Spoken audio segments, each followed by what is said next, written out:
Hi, my name's Mariah Christensen. I work for Harmon's Grocery. I'm an ACS certified cheese professional, and we're going to be making cheese today. There are 8 basic steps of cheese making. The first step is setting the milk. Then your next step of cheese making is to cut the curds. Step number 3 is cooking and holding. Step number 4 is to drain the whey. Step number 5 is to knit the curd. Step number 6 is pressing the curd. Then you add the salt. This is to help preserve your cheese and add flavor.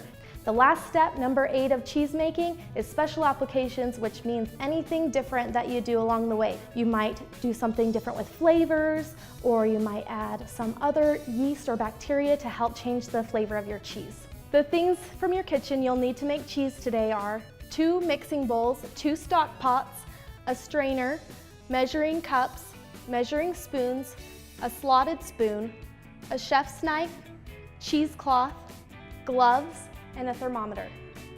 The ingredients for cheese making are milk, citric acid or lactic acid bacteria, rennet, and salt. Now let's make cheese. Step 1 is setting the milk. We're going to be measuring our first 2 ingredients. The first one is liquid rennet. We will be mixing a 1/4 teaspoon of the liquid rennet with a 1/4 cup of cool water.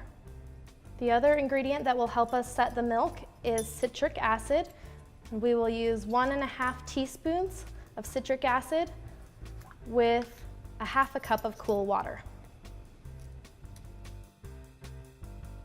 Okay. So the reason we want to add the citric acid is to start acidifying the milk. This helps the proteins to break down so that they aren't stuck in the middle of the water. You want to separate the proteins from the water.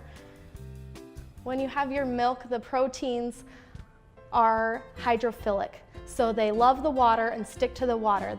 When the proteins collide, they don't stick to each other, so you need to break them down so that they'll stick together to make your cheese. The liquid rennet and the citric acid are going to do that for us and set the milk into a curd.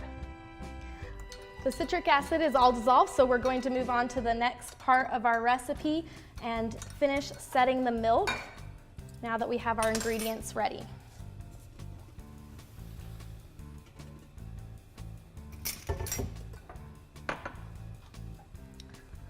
So we're going to put our citric acid with the water into our pot, and then a gallon of milk. This is the part to start the milk acidifying. You want to make sure that you're using really high quality milk from a reputable source. And since this is a fresh cheese, you want to make sure it's pasteurized milk.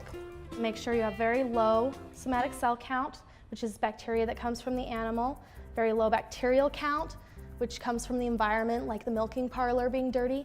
And you want to make sure there are no antibiotics in the milk. That will all mess up your cheese making process. So now we have our milk in here, we're going to start heating the milk up. We're using a water bath today for the cheese making because it's easier to control how quickly your milk heats up so it doesn't get too hot. Today we're going to take the milk to 95 degrees. Now we've reached 95 degrees for our milk, so we're going to add our second ingredient that will help with setting the milk. And that's the rennet that we dissolved in the 1/4 cup of cool water. Just going to add all that now. Rennet is an enzyme, so that's going to help you break down your protein. We're going to stir that for 30 seconds. The enzyme clips off the outside of the protein, making the proteins able to stick together instead of being just stuck in the water and loving the water. Now when the proteins start bumping into each other, they'll start sticking together to make our curd.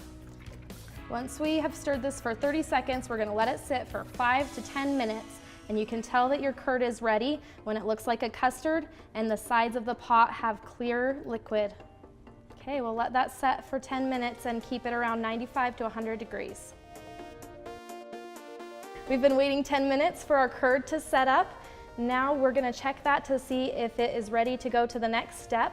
So we're going to check that by putting the spatula in by the edge of the pot and pulling it away a little bit. You get to see the clear whey there, and it's set up like a loose custard, so kind of pudding texture on the curd. So we're ready to go on to step 2 of cheese making, which is cutting the curd. Just using a chef's knife, and we're gonna cut that into about 1-inch squares.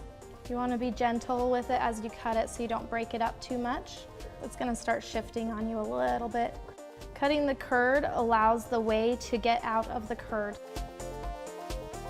The curds are floating on the top of the whey. The whey is mostly water and has whey protein in it. That's why it's called whey. And the curds have most of the casein protein in it and all the fat from the milk. We're going to drain the water and put new hot water in. This is for our third step of cheese making, the cooking and holding. So we're going to bring this back up to 95 to 100 degrees Fahrenheit and let it sit for about 3 minutes. Now we're going to move on to step 4, which is draining the whey. We'll be using a strainer lined with cheesecloth and a slotted spoon to move our curds into the strainer.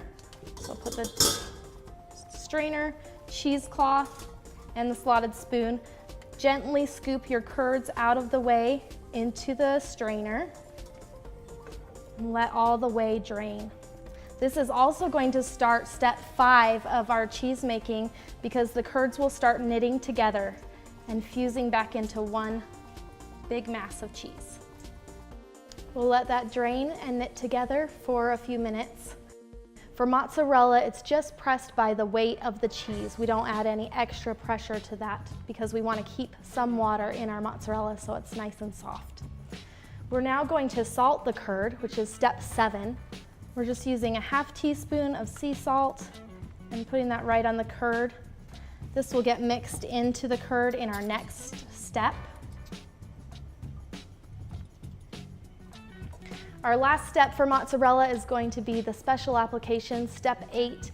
And for mozzarella, it's a pasta filata style cheese. That means stretched curd. So you reheat all the curds and stretch them kind of like taffy to get the proteins to realign so that you get the meltable pizza cheese that we all love. We've been heating water and we're getting it to 175 degrees. If your water's too hot for the mozzarella, you're going to lose more of your fat and protein in the water, and you won't end up with the same soft cheese.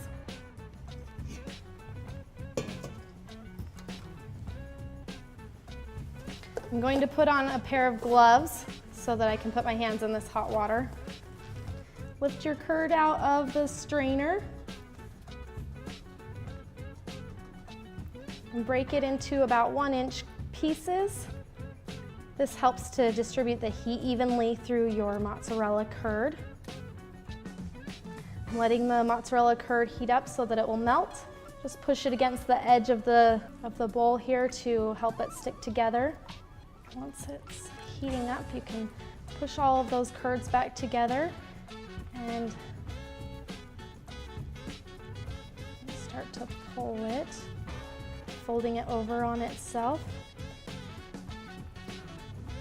If it's ripping, it's not quite hot enough, so you put it back in your hot water for a minute.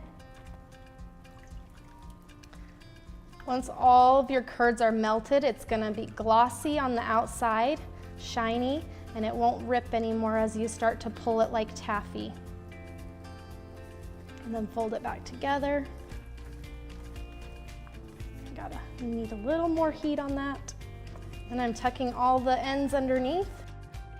Kind of like working with bread dough. I'm gonna rip off the extra, and there is our mozzarella ball, all ready to go into a cold water bath to cool off. Here's our finished fresh mozzarella cheese.